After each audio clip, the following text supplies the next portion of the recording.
बिस्मिल्लाहिर्रहमानिर्रहीम। ये तो हम पिछली वीडियो में जान चुके हैं कि इस दुनिया में मिस्र के मुकाबले की कोई और ताकत न थी, लेकिन थूतमिस चहारम के जमाने में एक ऐसा वाक़या भी पेश आया जैसा न कभी मिस्र में हुआ था और न दुनिया के किसी और मुल्क में। ये वाक़या सियासी शादी का था। फिरऔन ने सिर्फ सियासी मसलहतों से बादशाह बत्यानी की लड़की से शादी का पैगाम दिया और ये शादी हो भी गई। दुनिया में ये पहली सियासी शादी थी। थूतमिस चहारम के बाद उसका बेटा अमनहोतप सोम बादशाह हुआ। इस बारे में इख्तिलाफ है कि नए फिरऔन की माँ कौन थी, बादशाह बक्यानी की लड़की या कोई और औरत। बहरहाल ये शख्स 1411 कबल मसीह में मिस्र के तख्त पर बैठा और बड़े इत्मीनान व शान से हुकूमत करता रहा। अमनहोतप सोम के जमाने में मिस्र का शाही खजाना इस कदर माला माल था कि कभी पहले न हुआ था। किसी से लड़ाई भी नहीं हुई। फिरऔन तमाम जंगी और इंतजामी फिक्र व फसाद से आजाद था।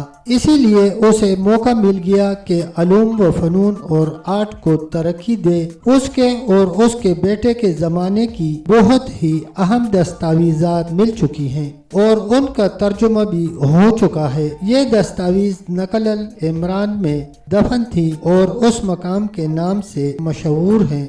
अमनहोतप सोम के जमाने में भी सियासी शादियां हुई थी। फिरऔन ने शादी शाह बेतानी की एक और शहजादी से शादी की। शाह बाबल के बादशाह की लड़की से भी निकाह किया और अपनी लड़की भी शाह बाबल के वली अहद से ब्याह दी। बेतानी बाबल और मिस्र के बादशाह आपस की खत व किताबत में एक दूसरे को मेरा भाई लिखते थे, मगर यह वाक़या है कि मिस्री भाई बुरा और खतरनाक था। अमनहोतप सोम की शान व शौकत उसकी यादगारों से जाहिर है, मगर हकीकत ये है कि फिरऔन मुल्क के इंतजाम और सियासी जोड़ तोड़ में वैसा मुस्ताद न था जैसे मुस्ताद उसके बुजुर्ग थे। उसकी जिंदगी तो ऐश से गुजर गई, मगर मिस्र को उसके बेटे के जमाने में नाहक सजा भुगतनी पड़ी। अमनहोतप का ये बेटा 1375 कबल मसीह में तख्त नशी हुआ और 1358 कबल मसीह तक हुकूमत करता रहा।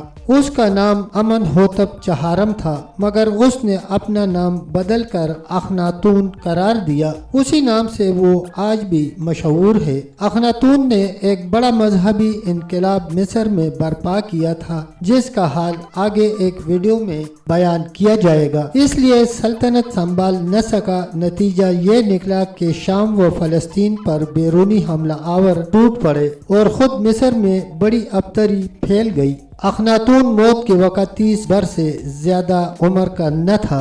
उसके बाद उसके 2 दामाद बारी बारी तख्त पर बैठे थे। दूसरे दामाद का नाम तूतानतून था, मगर फिरऔन बनते ही उसने अपना नाम बदल लिया और तूतानख अमन रखा, यानी उसने अपने खुजर के मजहबी इनकलाब का खात्मा कर दिया और पुराना मिस्री मजहब दोबारा कायम कर दिया। अखनातून ने अपने देवता अतून की परस्तश जरूरी ठहराई थी। तूतानख अमन ने मिस्र के कदीम देवता अमन की परस्तश बहाल कर दी। साथ ही अमन के मंदिर के महतों की वो तमाम इख्तियारात व इम्तियाजात भी उन्हें वापस न दिए जो उसका खुसर जब्त कर चुका था। तूतानख अमन ने ये भी कोशिश की कि मिस्र की पुरानी शहनशाही फिर से जिंदा हो जाए, मगर हालत इस कदर बिगड़ चुकी थी कि फिरऔन कुछ न कर सका। तो तूतानख के बाद एक और फिरऔन हुआ, उसका नाम आई था, मगर ये फिरऔन जब 1350 कबल मसीह में मरा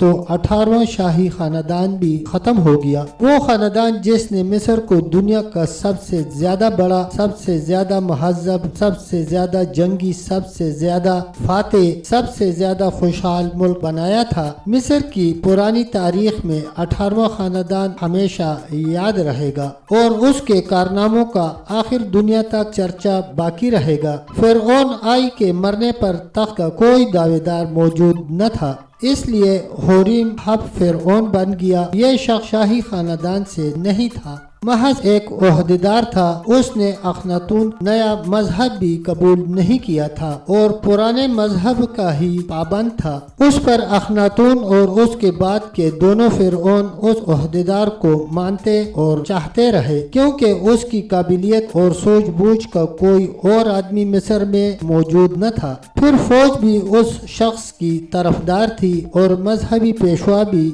उन हालात में उसका बादशाह बन जाना ताज्जुब की बात नहीं है। हुरीम हब ने तख्त पर कदम रखते ही बड़ी मेहनत से मिस्र की सियासी व इंतजामी हालत दुरुस्त करनी शुरू कर दी। फसाद आम हो चुका था और हुकूमत की चोलें ढीली हो चुकी थी। हुरीम हब ने सब कुछ ठीक कर दिया। हकीकत यह है कि उस शख्स ने मिस्र को यकीनी तबाही से बचा लिया था। 1301 कबल मसीह में हुरीम हब चल बसा और उसकी वसीयत के मुताबिक रामसीस अव्वल को फिरौन बना दिया गया, जो मिस्र के शाही खानदान से था, मगर उसकी किस्मत में लंबी बादशाही न थी। 1-2 साल हुकूमत करके मर गया, लेकिन अक्लमंद था, डरा कहीं तख्त खानदान के हाथ से निकल न जाए, इसलिए अपने जीते जी अपने बेटे सीती को बादशाही में शरीक बना लिया था। इस कार्रवाई का नतीजा ये हुआ कि 1221 कबल मसीह में सीती अव्वल किसी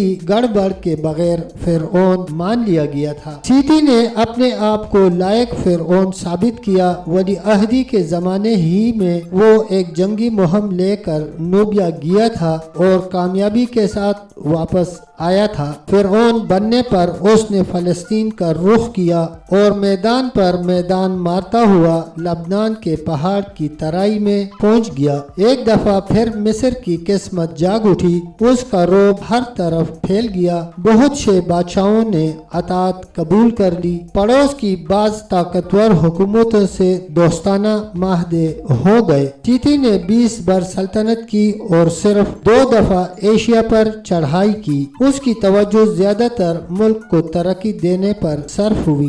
1300 कबल मसीह में मरने से पहले अपने बड़े बेटे को वली अहद बना दिया था, मगर मंझले बेटे ने तख्त पर कब्जा कर लिया। फिरौन रामसीस दोम के नाम से मशहूर है।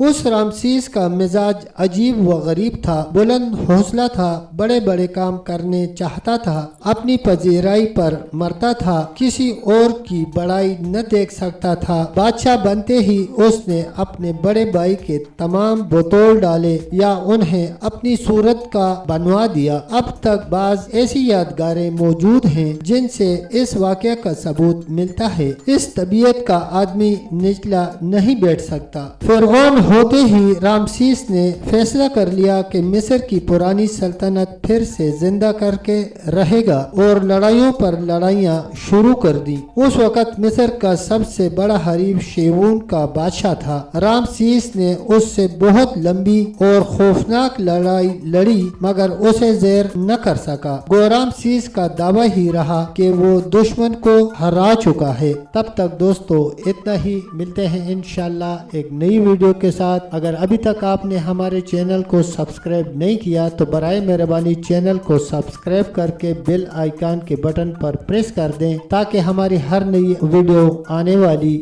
आप तक बर वक्त पहुंच सके। तब तक के लिए अल्लाह हाफिज, अल्लाह निगहबान।